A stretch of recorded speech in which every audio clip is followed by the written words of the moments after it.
Hi everyone, my name is Zoe. This is True Crime Stories. Real crime, real people, and real horror.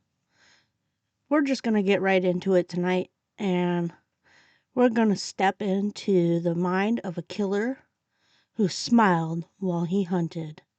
A man who hid behind charm, education, and good looks, and used them as a weapon.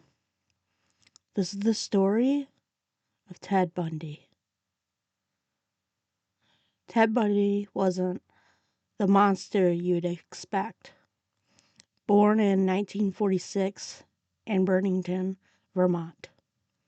He seemed like the picture enormously. Polite, ambitious, even fascinating. But beneath the surface was something far darker. A growing obsession with control and power and death. In the early 1970s, young women began to disappear across the Pacific Northwest, Seattle, Olympia. At first, police had no connection, just missing girls, vanishing without a trace. But witnesses mentioned that the same thing over and over again. A man named Ted, driving a tan Volkswagen Beetle, with his arm in the fake cast, asking for help. Wow. His story is very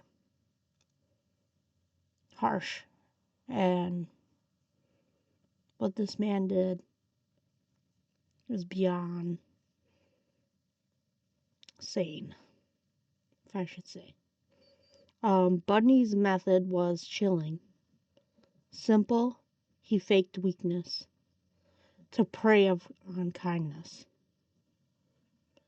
Once a woman stopped to help, she was never seen alive again.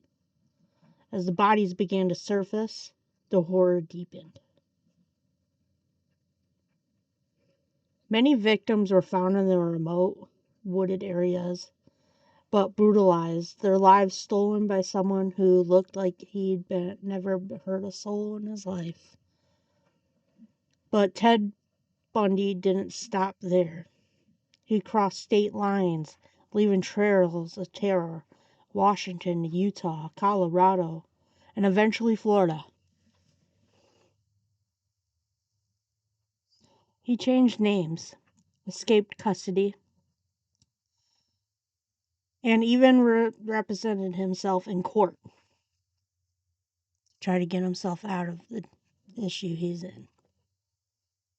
As if the entire system was part of his performance.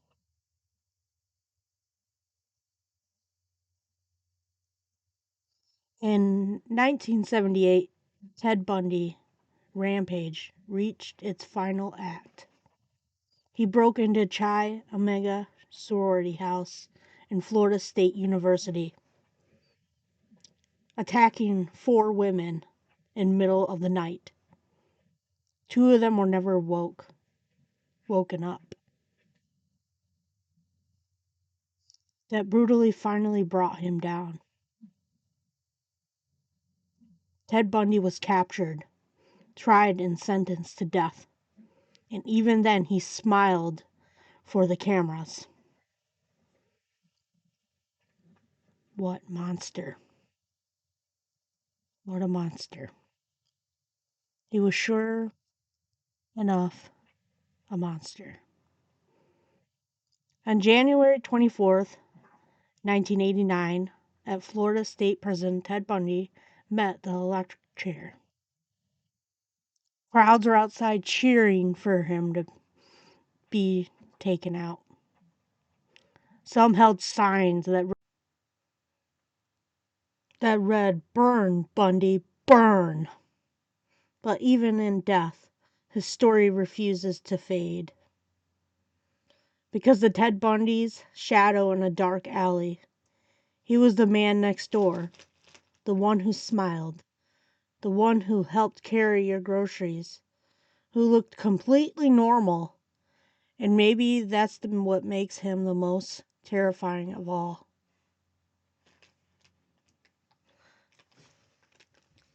It's one thing about Bundy. He did eventually have a daughter with a woman named Caroline. He married her when he was locked up in prison. Don't know much about her or where she's at now,